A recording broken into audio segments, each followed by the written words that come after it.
Saya dikenali sama teman-teman mubalik, ustadznya polisi. Hah? Dan dia bilang satu-satunya ustadz yang bisa koreksi dan maki-maki polisi hanya Ustadz Dasad. Kenapa? Karena cara saya tidak menyakiti kalian. Karena saya cinta kalian karena Allah. Maka kemarin ada kejadian. Bintang 2. Kalian polisi keliru kalau tidak mengambil pelajaran dari situ. Keliru, bodoh. Bayangkan itu Pak. Bintang 2 diborgol. Itu kenapa? Karena tidak memanfaatkan nikmat yang Allah berikan. Seorang polisi keliru Bapak. Salah kok kalau tidak memudahkan dirimu masuk surga. Itu enaknya polisi, ada jabatannya, ada kuasanya. Saya ceramah, ayo saudara-saudara sekalian, perangi hamar, perangi narkoba. Apa? Nak kasih kempes mobilku anak muda. Saya masuk surga atau neraka urusanku Ustaz. Tapi coba kalau Kapolsek.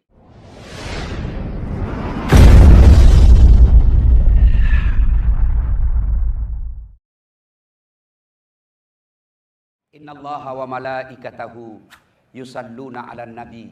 Ya ayyuhalladzina amanu sallu alaihi wa sallimu taslima. Sesungguhnya Allah dan para malaikatnya bersalawat kepada Rasulullah Muhammad sallallahu alaihi wasallam. Maka wahai orang-orang yang beriman, bersalawatlah kalian kepada Rasulullah dengan sebaik-baik salawat. Maka saya mau ajak ini semua kita bersalawat. Bisa? Bisa? Saya mau dengar lagi. Bapak-bapak polisinya dulu baru ibu-ibunya. Ibu-ibu dulu. Bapak-bapak diam. Yang merasa jenis kelamin laki-laki diam. Ibu-ibu dulu. Ayo Bu, jangan malu, jangan mau kalah sama suami. Ayo salawat Bu, bareng-bareng. Salatullah. Kencang Bu, kencang. Yang di sana, ayo. Ala toh Rasulillah. Salatullah salamullah. Ala Yasin. Nilainya 8,5. Inilah ibu-ibu Pak, memang tidak bisa kencang suaranya. Itu namanya tadi sahdu. Suara begini yang kasih nafsu laki-laki. Bu, makanya kalau nak telepon ko komandanmu, adik-adik poluan, kalau dia telepon ko suaminya komandan, ditelepon ko komandanmu, ditelepon ko bosmu, jangan mendayu-dayu. Assalamualaikum Dek. Waalaikumsalam komandan. Caleda. Kenapa begitu? Di mana Dek? Di kamar aja komandan. Bagaimana suaminya orang tak kelepak-kelepak? Coba kalau aku tegas. Assalamualaikum Dek. Waalaikumsalam. Lagi di mana Dek? Di ruangan Pak. Tadi apa? Apa tanya-tanya? Oh, enggak ditelepon lah. Kau besok. Ini waalaikumsalam. Caleda. Hei. Ya. Ibu-ibu diam. Kita dengar ini bapak-bapak. Jangan mempermalukan kesatuan bos. Apalagi kalau banyak berimob di sini. Jangan kasih malu berimob bos. Kemarin kalian ulang tahun. Jangan kau lobet-lobet ya. Salawat. Ayo. Saya tahu kasihan ini berimob. Ini kan gelap-gelap kulitnya Pak. Karena selalu kena matahari. Yang lebih parah lagi kadang-kala uang anunya kasihan itu. Uang makannya dipotong juga. Kasihan juga kan. Kenapa kok saya pak kasih tahu kataku kok kasih tahu komandanmu toh. Dan bilang sebenarnya itu tas 50.000 satu dos. Cuma tinggal 15 kasihan. Bagaimana mau kuat lari kau potong lagi sudah sedikit kau potong lagi. Nah apa jatahnya ini berima kau dong beda kalau di narkoba apa bu. Banyak sepet-sepet toh. Simsus, dirlantas banyak semua itu sepet-sepetnya. Kalau berima kau dong siap-siap pak siap. Jangan aku lagi potong-potong kasih yang honornya. Kabaran sedikit gitu. Ya toh? Jantungku lihat bosmu. Saya mau kuliah. Bari komandan-komandan yang suka potong honornya anggota. Lalu dia bawa ke rumahnya, dia kasih makan anak istrinya. Dengar kau baik-baik. Kalau kau kasih makan itu jatahnya pasukanmu kepada anak istrimu. Maka anakmu kepala batu. Istrimu selingkuh. Pas kau pensiun, kan bayangkan kalau kau potong gajinya anak buahmu, harus umpai kau itu. Dia tidak di depanmu tapi dia bilang makan kau sampai jatuh lalu kau, mati kau. Iya toh? Begitu dia pensiun kena stroke. Kau kan Tahun pertama istrinya masih setia. Tahun kelima capek istrinya. Akhirnya tambah parah, dikateter, makan pakai sonde, tidak bisa bicara. Istrinya usia 30 tahun, kena puber kedua istrinya. Dia bawa mantannya ke rumahnya. Suaminya dia dalam keadaan stroke begini.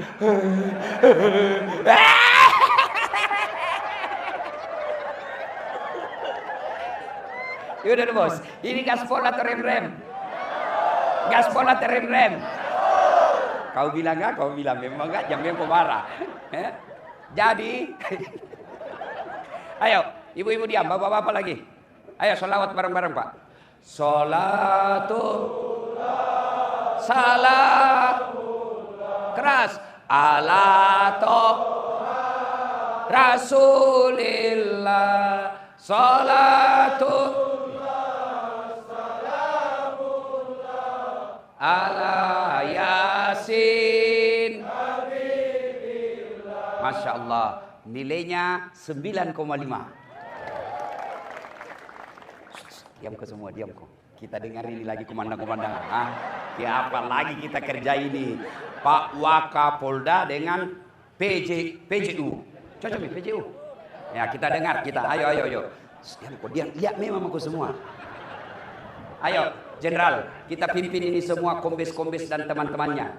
Ya, sholatu salamullah ala toha Rasulillah, salatullah ala Yasin. Masya Allah, nilainya 9,9. Pak Wakapolda tahu beli nggak tiket? Kalau enggak, kurangi nanti honornya. Jangan salah bos, beliau itu bintang 1, tapi anaknya hafal Quran sudah hampir 6 juz. Dirlantas, belum jenderal, tapi anaknya juga hafal Quran.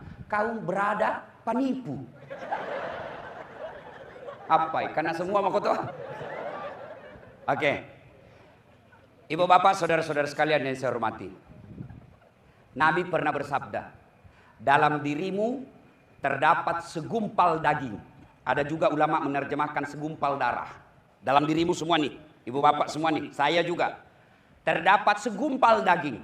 Yang apabila segumpal daging itu sehat, sehatlah seluruh anggota tubuhmu. Tapi jika segumpal daging itu rusak, sakit, sakitlah seluruh anggota tubuhmu. Sahabat bertanya, apa gerangan segumpal daging itu? Nabi menjawab, dialah qalbu, hati. Berarti pengendali utama bapak-bapak polisi, ibu-ibu polwan, ibu-ibu bayangkari, baik sifatnya atau tidak, bagus akhlaknya atau buruk, tergantung dari hatinya. Kalau hatinya baik, insya Allah jadi komandan akan melindungi.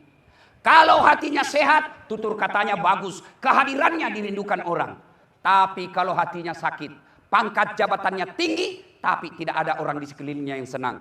Kalau hatinya sakit, jabatannya justru merugikan orang banyak. Kalau hatinya sakit. Sekarang tuan-tuan, ibu-ibu, saya mau tanya, hatinya sehat atau sakit? Cepatnya sehat. Bapak-bapak sehat atau sakit? Sebelum bapak jawab sehat, tahu dulu mana itu penyakit hati. Tahu dulu. Bapak, apa sih namanya kalau di penyelidikan? Ditahu dulu, kumpul dulu. Apa-apa itu buktinya, apa barang bukti ada di lapangan. Sudah itu bapak cocokkan. Oh ini pasal yang cocok. Penyakit itu banyak pak. Kita harus tahu dulu. Sudah tahu kasih cocok nih. Oh saya nak kena ini. Oh saya 3 nak kena. Saya 4. Oh saya kena semua. Sudah itu baru obati. Nah apa saja jenis-jenis penyakit hati? 1. Sombong. Orang kalau sombong pak, itu sepupu 1 kali sama Fir'aun.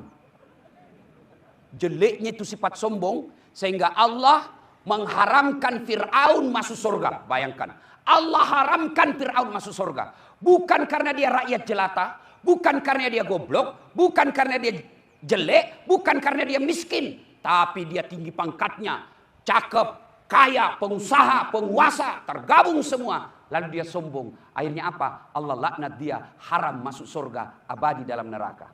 Fir'aun. Kenapa? Karena sombong. Allah laknat. Karena laknatnya Allah, meskipun kita tidak pernah lihat Fir'aun, sampai detik ini tidak ada satu orang polisi pun mau kasih nama anaknya Fir'aun. Ada bapak-bapak mau kasih nama anak Fir'aun? Wih, kasih anakmu nama Fir'aun, terkenal itu. Begitu jeleknya. Maka sombong ini jangan kalian miliki. Kenapa? Itu milik sifat Allah, Al-Mutakabbir, yang maha sombong. Nah sekarang apa ciri-cirinya sombong, Ustaz? Pakai sepatu mahal, pakai jam tangan mahal, pakai baju mahal, sombong? Belum tentu. Lalu kapan kau sombong? Apabila dua punya sifat. Satu, nganggap remeh orang lain. Dua, nolak kebenaran. Itu sombong. Ibu-ibu, pakai emas boleh enggak? Pakai berlian boleh enggak? Pakai, itu rezekimu. Tidak semua orang punya emas berlian. Tapi yang Allah tidak mau, jangan kau sombong. Apa itu sombong? Kau pandang enteng kasihan pegawai sipil. Apa itu? Dari mana dia dapat emas? Urusannya orang. Ada kan begitu? Bu, nganggap remeh orang lain itu sombong. Bapak punya pangkat 2 bunga, rezekimu. Tapi jangan kau dong anggap remeh itu yang 1 balok-balok. Ya, sombong itu tidak baik. Nganggap remeh orang lain, kemudian nolak kebenaran, itu sombong. Mentang-mentang kakak seasuh, tapi pangkatnya adik asuh kita lebih tinggi, ya kita hormati. Bukan dihormati karena anunya, jabatan, kepangkat angkatannya, tapi kita hormati dia karena dia lebih dulu dapat di atas kita. Hormati saja. Dan tidak ada orang menjadi hina karena menghormati dan memuliakan orang lain. Apa yang membuat kalian mau sombong? Apa? Hah? Bintang 1, bintang 2, bintang 3, pasti kau pensiun. Pensiun, mau kemana? Pasti pensiun. Anggaplah pensiun bintang 2, bintang 3 pensiun. Pasti buka bintangmu, lepaskan itu tongkatmu. Kalau mau masih pakai pada sudah pensiun, pakai bintang pelengkap, sudah pensiun. Lewat anak buah, waduh sudah sakit Pak Jenderal. Iya toh? Jangan sombong gara-gara pangkat. Kalian juga adik asuh. Kalau Allah takdirkan kamu naik pangkatmu, jangan tongko hina itu kakak asuhmu. Apa yang kalian mau sombongkan dengan pangkat jabatan? Hilang, pasti hilang. Yang kedua, yang membuat orang sombong, ilmu. Ini ustadz ini yang banyak. Baru belajar agama 3 bulan. Kayak dia panitia hari kiamat. Wah, ada tuh itu kuliah modal jenggot, celana cingkrang, bicara Arab setengah-setengah. Ya akhi, afwan, ana al-faqir. Jangan aku bahasa Arab kak kita di bahasa Indonesia aja ki. Kaifa haluk ya ukhti? Kullu nafsin sa'iqatil maut. Sudahlah, jangan kau sombong dengan ilmu. Nih, mau sombong das atlatif. Apa karena dia hebat? Tidak, karena ada penontonnya. Penonton saya di YouTube sekarang sudah 268 juta. Berarti saya bisa sampai di Polda sini bukan karena saya hebat, tapi karena apa? Karena ada yang nonton saya. Bayangkan kalau saya ceramah di sini 2 jam berapi-api, nggak ada yang nonton. Lewat Pak Jenderal, sudah lama sakit itu Ustaz. Iya toh, apa yang kita mau sombongkan? Yang ketiga, jangan sombong. Yang ketiga sebabnya, kekayaan. Masya Allah. Saya nih Bu, dan umumnya orang, kalau ada dia suaminya tinggi pangkatnya, tinggi jabatannya, terkenal dia banyak duitnya, tapi dia penampilannya sederhana, itu jadi teladan. Dicerita tuh, kombes suaminya itu, banyak uangnya, istrinya sederhananya kayak dia bukan orang kaya. Itu akan jadi gosip kebaikan. Ini baru, ini kau sama ini. Andai saja boleh simpan di jidat emasnya, simpan juga di sini. Sekali tulis lalu kok banyak emasku. Ya, jangan sombong karena pangkat, jabatan, kekayaan. Apa yang kita mau sombongkan dengan kekayaan? Kalau Allah marah, okelah tetap ibu bapak kaya. Tapi Allah marah, dititip penyakit dalam dirimu. Apa penyakit? Banyak duitnya. Tabungannya tahu 7 miliar Pak. Tapi dilarang makan nasi. Apa kalau dilarang aku makan nasi? Saya saja pernah pergi ceramah di Roma. Tahu Roma, Ibu? 2 hari mak roti saja nak kasih makan, Kak. Saya bilang, bos, saya ini orang Bugis, ndak mempan kalau roti, ndak goyang perutku. Jadi kan nggak nasi. Tahu di Roma, Ibu? Itu Konawe Utara lewat kanan. Masya Allah. Baru 2 hari ndak ketemu nasi, pusing saya, Pak. Loyo. Gimana duit 7 miliar? Dilarang makan nasi, dilarang makan garam, dilarang makan gula, dilarang makan yang berlemak, dilarang makan goreng-goreng. Apa jadi sana makan? Ubi rebus.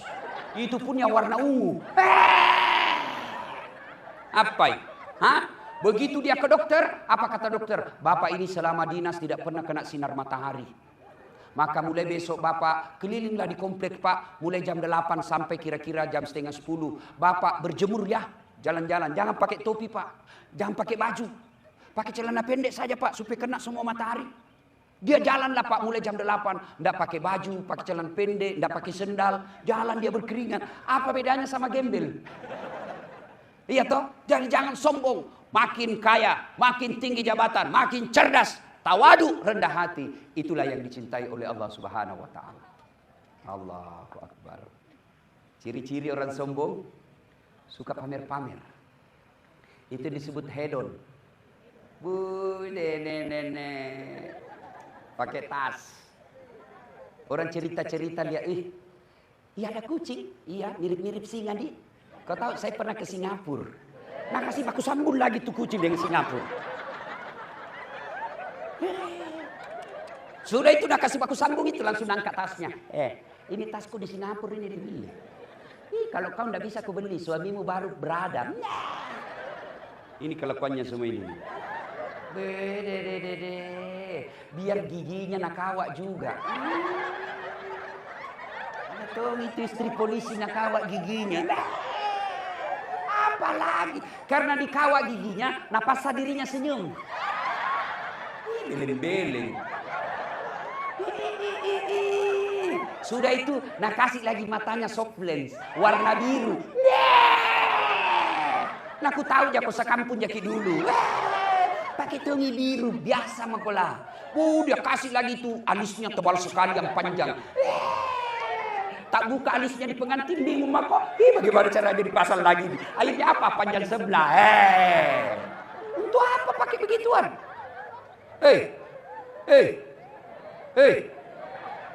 Sebenarnya itu polisi bakat awalnya baik. Tidak ada polisi jahat.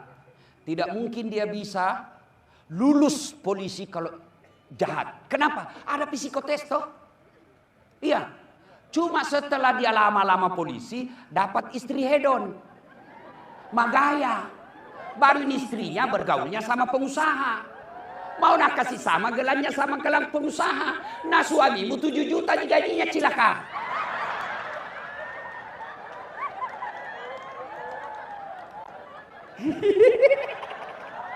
Allahu Akbar. Akhirnya apa ini kasihan polisi? Yang tadinya baik, karakternya bagus, pengayom pelindung masyarakat, dikompori sama istrinya. Tolo-tolo memang ini.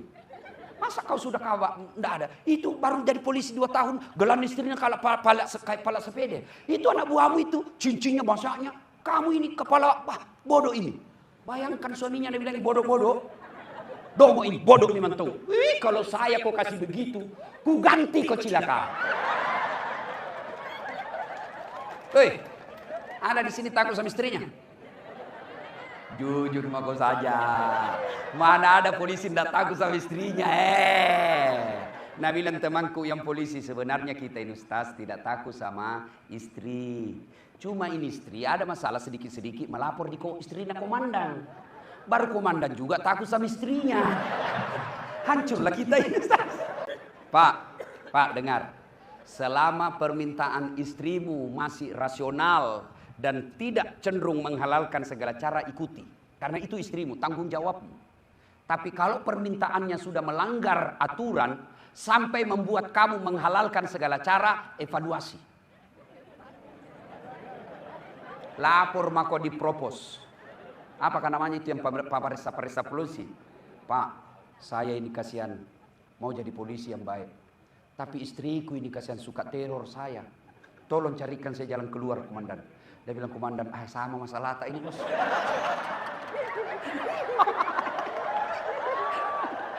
Salatullah, salamullah, ala toha rasulillah. Salatullah, ala yasin. Nah, jadi hari ini pertama penyakit hati sombong. Bu, ingat, iblis laknatullah alaih. Sudah dalam surga itu iblis, bu. Jin namanya waktu itu, jin. Diusir oleh Allah keluar dari surga. Kenapa? Karena dia sombong. Waktu itu jin disuruh sujud. Jin, sujud kau sama Adam. Inilah hambaku yang paling mulia, lebih mulia dari malaikat. Kau sujud. Malaikat sujud. Tumbuhan, binatang sujud. Satu yang tidak mau, jin. Apa kata jin? Tidak mau saya. Dia juniorku. Dia baru diciptakan. Saya dari tanah. Dia dari tanah, saya dari api. Dia baru diciptakan, saya sudah lama. Masa senior hormat sama junior? Gengsi dong. Akhirnya Allah berfirman, oh jin, kamu sombong rupanya. Kau keluar dari surga. Akhirnya jin diusir keluar dari surga. Kenapa? Karena dia sombong. Jin pak, sudah dalam surga, sombong, diusir. Apalagi kita. Belum masuk surga mau kau sombong. Nggak dapat kau surga. Maka makin ada jabatan, makin ada kekayaan, makin cerdas, makin soleh dia beribadah. Tapi dia tawadu, Allah katakan, itu hambaku yang sangat kucintai. Satu, sombong. Dua, apalagi yang tidak disenang oleh Allah Subhanahu wa taala, penyakit hati, zina. Suka selingkuh. Ada yang bilang, sekarang laki-laki selingkuh, Ustaz. Siapa bilang? Sama banyaknya perempuan yang selingkuh dengan laki-laki. Kenapa? Karena tidak mungkin laki-laki selingkuh sama laki-laki. Tapi ada toh, saya lihat. Tolo-tolona.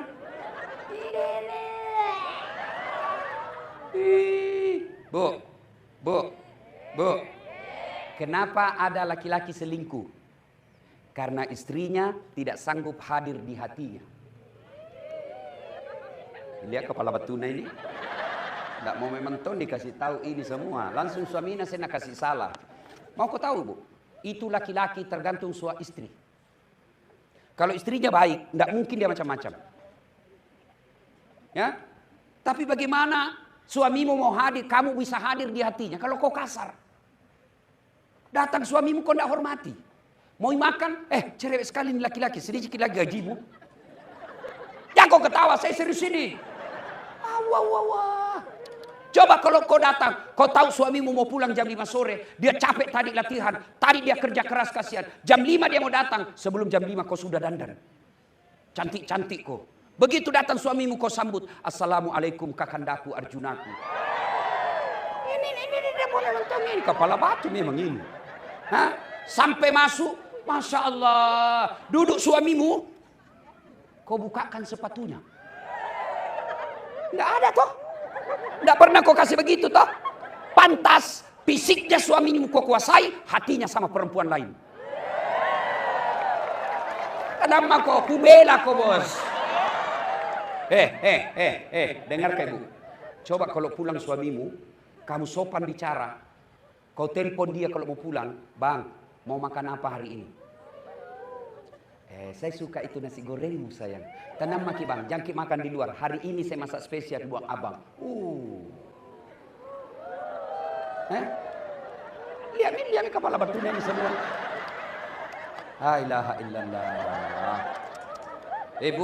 Bu, saya dokter 2. Istri saya kasihan sekolah seadanya.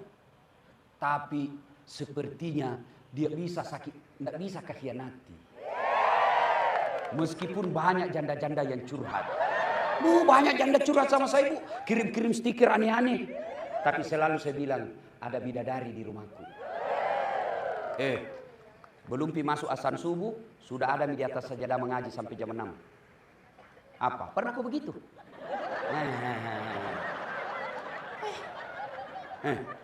Apa? Mau kak pergi dakwah?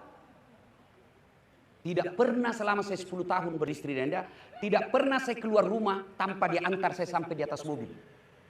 Dan ibu tahu kalau dia jabat tangan saya, boleh tanya tetangga saya. Dia cium tangan begini dulu, Bu. Dia pegang dua tanganku. Bukan cuma itu, Bu. Nah cium, Kak. Begini, Bu.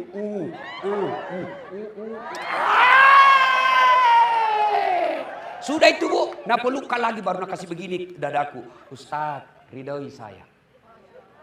Kalau mati mendadak istri begini, Bu, terbuka lebar itu surga. Kenapa? Ridhonya Allah ada sama ridhonya suamimu. Pernah dia pernah kasih gitu istrimu?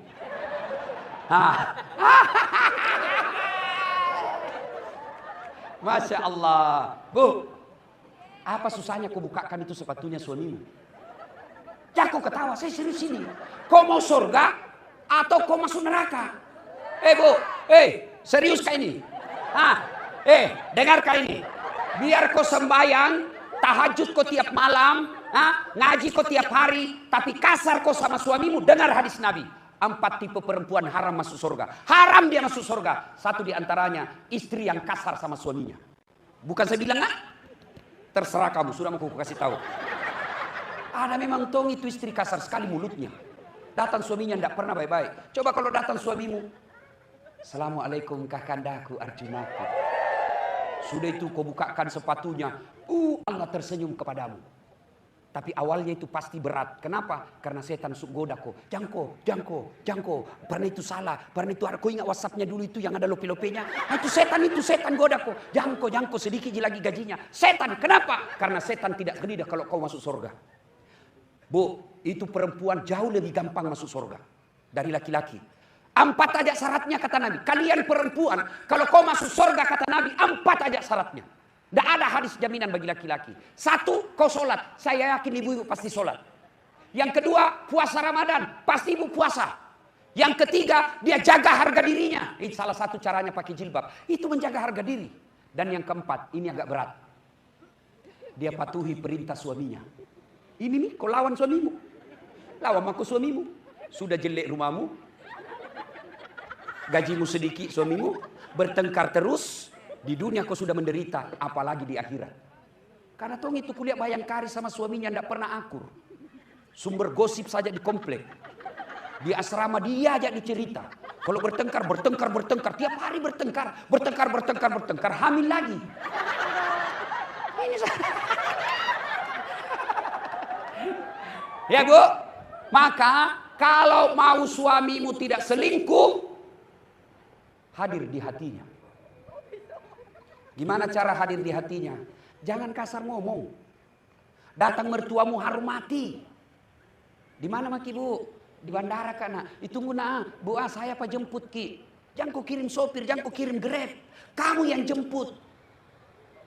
Datang, dia lihat suaminya, anaknya dihormati. Maka begitu macam-macam suamimu, istri, mamanya yang bela kok. Saya begitu Bu. Pernah ada rumor, Ustaz mau kawin lagi. Mamaku mengamuk. Agak melu bene, jaga kok. Mau kau lagi kawin. Apalagi belum tentu kau dapat istri lebih baik dari itu istrimu sekarang. Awas kok. Kalau menikah memang kau haram itu air susuku yang ada di tubuhmu. Tapi kalau kau tidak hormati mertuamu, baru datang dia tanya, kapan ki pulang mak? Ya? Di depannya suamimu kau kasih begitu mamanya. Tidak pernah kau baik-baik. Hipertensi mertuamu kau kasih telur asin. Kasih ikan kering. Nak bilang, apa gimana mana kasih Andre. Ini sunat baca dalam hatinya. Pulang lalu kau cepat. Pulang kampung libur lebaran. Apa nak bilang mamanya? Apa itu istrimu nak? Batemu ku kasih sekolah polisi. Ku jualkan ku sawahnya warisan bapakmu itu nak. Supaya ku bisa jadi polisi nak hormati kau orang. Nah bagaimana ini nak istrimu aja tidak hormati kau. Sudah Mina. Kawin aku lagi. Ku carikan kau sepupumu. Masih mau kau? Maka hormati mertua, hormati ipar. Insya Allah soal rezeki, kalau Allah sudah ridha sama rumah tanggamu Bu, kecil punya mobil dan mobilmu pasti halal. Tapi kalau kau jahat sama suamimu, rumah tanggamu tidak mungkin bisa bahagia. Enak kan jadi istri yang bagus. Pulang suami, sudah dandan, datang kita sambut dengan lagu. Bila kamu di sisiku, hati rasa syahdu. Kau peluk lagi. Jangan malah baru pulang suamimu lagumu menyindir. Satu kali kau sakiti hati ini, masih ku maafkan. Pak, mau dapat istri yang baik, yang tidak selingkuh-selingkuh? Mau Pak? Mau? Tidak mungkin anak istrimu baik kalau kau selalu kasih uang haram. Maka jangan bawa uang haram ke rumahmu. Jadi polisi lalu lintas tegakkan aturan di jalan. Jangan kau persulit. Bisa diatur itu. Dan rata-rata itu pakai kacamata hitam Pak. Kenapa? Karena takut lihat matanya orang. Sudahlah jangan Pak. Kalau lalu lintas kesian di jalan paling 10.000, 100.000. Tapi tiap hari akhirnya apa? Hatimu menjadi keras dan menjadi biasa itu makan uang haram. Lintas 150.000, 100.000. Tapi kalau sus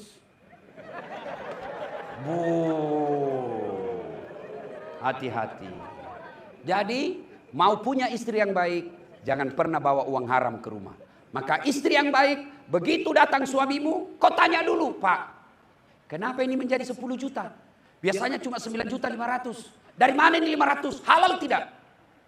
Itu baru. Kalau halal, masuk. Kalau tidak halal, bapak aja yang makan. Saya tidak mau anak saya makan uang haram. Itu baru bisa. Bisa Ibu? Bisa? 500.000 bisa, 15 juta. Bengkok muka. Suami datang bawa buah. Tanya, dari mana ini Pak? Halal tidak? Suami datang bawa kain. Tanya dia. Ikhtiar kita tanya. Soal kalau tidak tanya Ibu, maka dia terbiasa. Tanya dia. Halal mau gaya deng? Halal enggak ini deng? Kalau enggak halal jangan deh. Cukup mi kita yang begitu. Saya tidak mau anakku. Ibu-ibu, bapak-bapak, Pak. Kalau bapak mati nanti siapa doakan kok? Siapa doakan? Hah? Teman. Lihat mau ketik di grup WhatsApp. Kalau ada teman tak meninggal. Mengulis ketik doa saja malas. Anu jitu nak kikir, stiker. Innalillahi wa inna ilaihi rajiun. Enggak ada berdoa. Apalagi kalau kita sudah mati, siapa doakan kita? Anak, ibu-ibu. Hah? Kalau ibu meninggal muda, siapa doakan Bu? Suami. Kawin lagi. Maka yang doakan kita anak. Dan salah satu cara supaya anakmu bisa soleh dan soleha, jangan kasih makan uang haram. Penyakit hati yang ketiga, hubbi aklil haram. Suka memakan barang haram. Yang keempat, penyakit hati, kaswatul qalbi. Apa itu? Keras hati tidak mempan nasihat. Ada memang orang itu Pak, dinasehati malah marah. Ini selesai ceramah nanti dipanggil dirlantas. Kan istrinya beliau itu yang setengah mati hubungin saya terus mulai dari bulan 9. Sibuk, kalau gitu ganti lagi bulan 10. Sibuk, kalau begitu bulan 11. Saya bilang sama staf, sudahlah atur saja bagaimana supaya kita ke sana. Ternyata selesai acara, apa dia bilang? Dia panggil panitianya. Siapa tadi panggil itu Ustaz? Saya. Lain kali jangan kau panggil ya. Nggak aku suka ceramahnya. Masa 6 bahas saya terus dia kena. Ini namanya kadoro. Keras hati. Tidak mempan nasihat. Ada memang begitu. Dan kentara itu mukanya. Meskipun dia senyum-senyum. Saya tahu kalau ini sakit hati. Nah, maka saudaraku, dengar nasihat. Bagaimana kalian mau baik kalau tidak dengar nasihat? Bapak-bapak punya handphone? Punya handphone? Itu handphone bapak kalau dipakai terus kenapa? Hah? Lobet. Kalau lobet diapain? Kalau tidak dicas kenapa? Kalau mati masih bisa dipakai? Hah? Wih, HP baru tahu. 30 juta nak belikan. Pulsana 5 juta. Tapi tidak ada baterainya. Bisa kau pakai? Begitu juga hati. Ini hati, kalau dunia terus pasti mati. Lihat teman seangkatan. Dia sudah AKBP. Wih, mobilnya bagusnya dunia. Lihat lagi rumahnya. Masya Allah, rumahnya bagusnya dunia. Lihat lagi perempuan. Dunia, cantik lagi, mulus. Dilihat, dosa. Tidak dilihat, barang bagus. Dilihat lagi, dunia lagi. Dunia. Kapan ngecasnya? Minimal Jumat, dengar ceramah. Itu juga kalau hatibnya bagus ceramahnya. Cuma kalau hatibnya neraka terusnya cerita. Kau dibakal, dibanting, ditusuk pantatmu dengan linggis, digunting lidahmu, tusuk matamu api. Dia bilang anak polisi, dia jamu kopi masjid, dia bikin takut saja itu ceramah. Iya toh? Kapan dengar ceramah? Maka saudaraku, saya cinta kalian karena Allah. Bagaimana cara ngecas hatimu? Minimal kalau baru bangun bos, putar kau itu ceramah di rumahmu.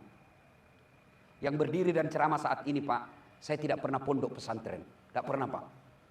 Tapi bagaimana saya belajar agama dari bapak saya. Sudah sholat subuh, nah putar itu kasih ceramah. Dari situ saya tahu, oh haram, oh begini, oh begini. Akhirnya tahu ilmunya dari ceramah. Coba bapak amalkan deh itu. Ibu-ibu coba amalkan. Pagi sekarang dengar ceramah, hanya orang yang buta hatinya tidak mau dengar ceramah. Mau dengar ceramah apa? Mau yang versi kasar-kasar ada. Mau versi yang mengkafir-kafirkan saja ada. Tapi jangan itu. Ada juga itu kayaknya dia, waduh, agama ini sangat susah sekali. Dengar ceramah. Karena itu ngecas. Maka kita bersyukur kepada Allah Subhanahu wa taala, komandan kita mau mendatangkan Ustadz Das'ad Latif. Karena tidak gampang juga saya bisa datang Pak. Tapi saya Pak Jenderal senang saya kalau polisi undang saya Pak. Tertib terkendali. Masya Allah, memang bagus Pak. Dia koordinasinya baik. Itu bagus Pak. Dan itu kita belum landing, sudah ada Pak.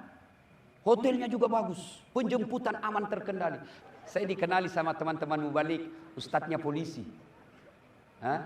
Dan dia bilang satu-satunya ustadz yang bisa koreksi dan maki-maki polisi hanya Ustadz Das'ad.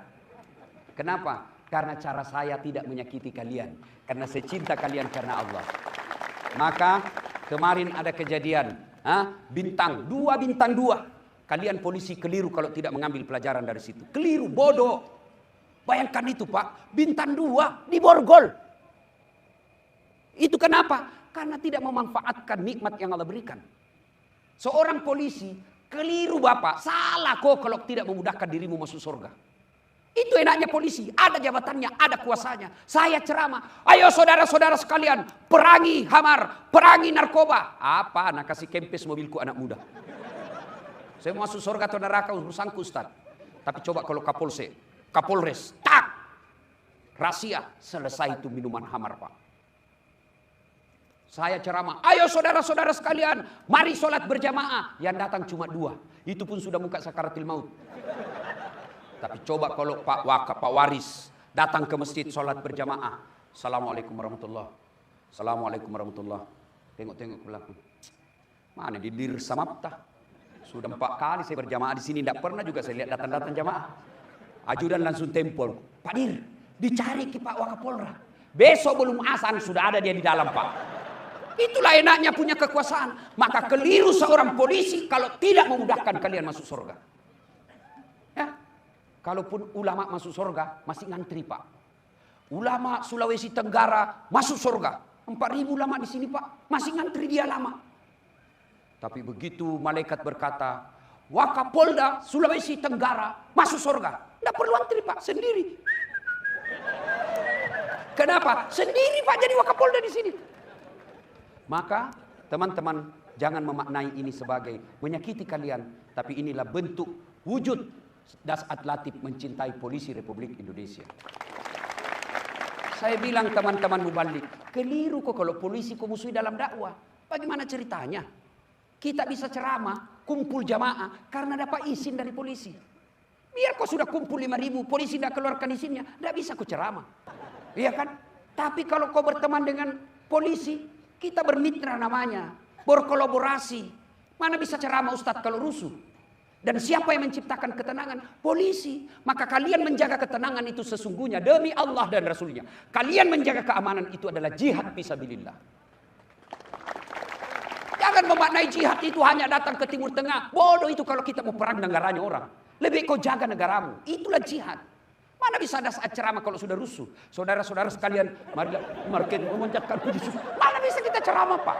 Itulah jasa-jasanya polisi. Maka kalian ini adalah fisabilillah, jihad agama Allah. Cuma ketika mau bekerja datang itu kadang-kala pengusaha. Sedikit Pak.